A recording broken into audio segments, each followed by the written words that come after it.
Shalom Bapak Ibu, bagaimana kabar Anda hari ini? Semoga kita semua masih dapat menikmati suka dan duka yang silih ganti kita rasakan sampai hari ini. Bacaan Alkitab yang akan menjadi perenungan kita hari ini diambil dari 2 Yohanes pasal 1. Nanti Anda semua dapat membacanya secara lengkap masing-masing, karena hanya terdiri dari 13 ayat. Namun secara garis besar, penulis surat 2 Yohanes ini, Bapak Ibu, yang memperkenalkan diri sebagai penatua, ingin memberikan pesan bagi gereja yang ia sebut dengan istilah ibu di situ ya. Dan jemaatnya gereja itu yang disebut dengan istilah anak-anak. Jadi penulisnya ini mau memberikan pesan. Nah, pesannya apa? Pesannya dapat kita temukan di ayat 4 sampai 11. Dan yang menjadi inti pesannya adalah dikatakan di sana bahwa menjadi orang percaya menurut penulis harus tinggal tetap di dalam ajaran Kristus.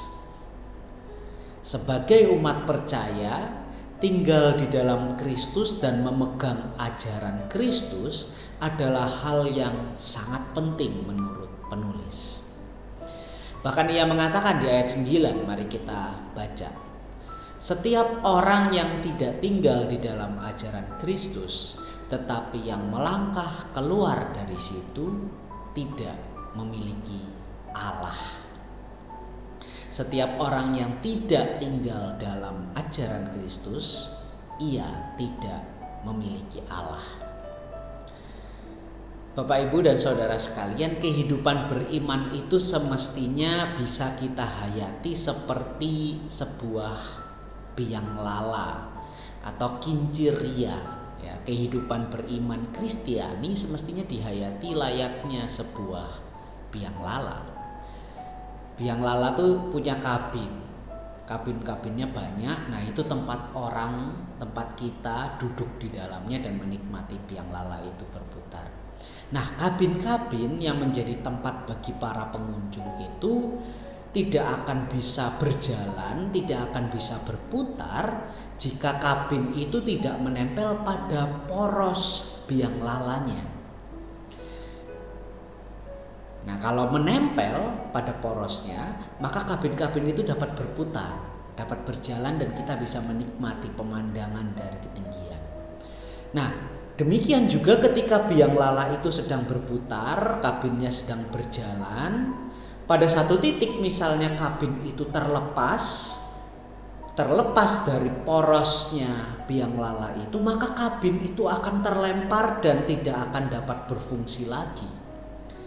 Kabin biang lala itu bisa berfungsi kalau nanti diperbaiki, kalau nanti ditempel lagi dengan poros biang lala itu. Nah, kira-kira begitu kehidupan iman Kristen, Bapak Ibu. Hidup iman Kristen itu ya seperti kabin-kabin biang lala itu.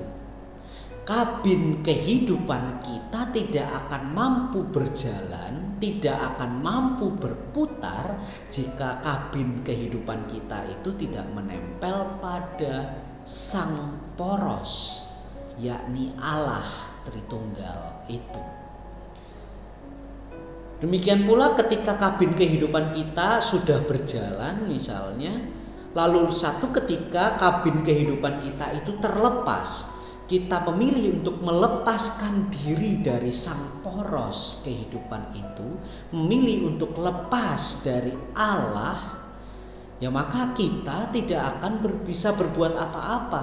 Kehidupan kita akan mandek di situ.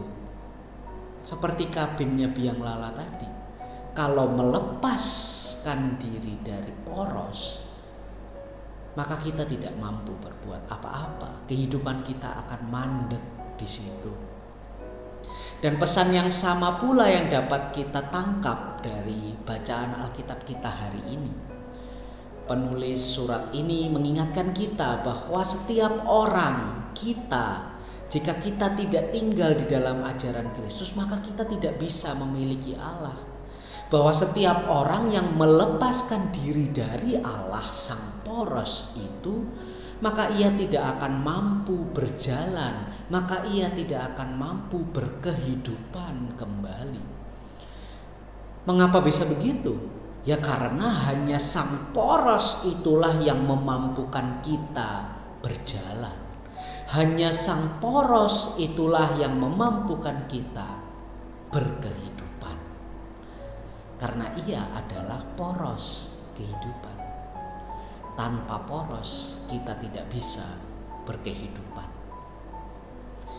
Mari Bapak Ibu, pada kesempatan ini kita melihat ke dalam diri kita masing-masing, kita mengoreksi diri kita. Apakah kita sudah benar-benar tinggal melekat pada sang poros kehidupan itu atau tidak?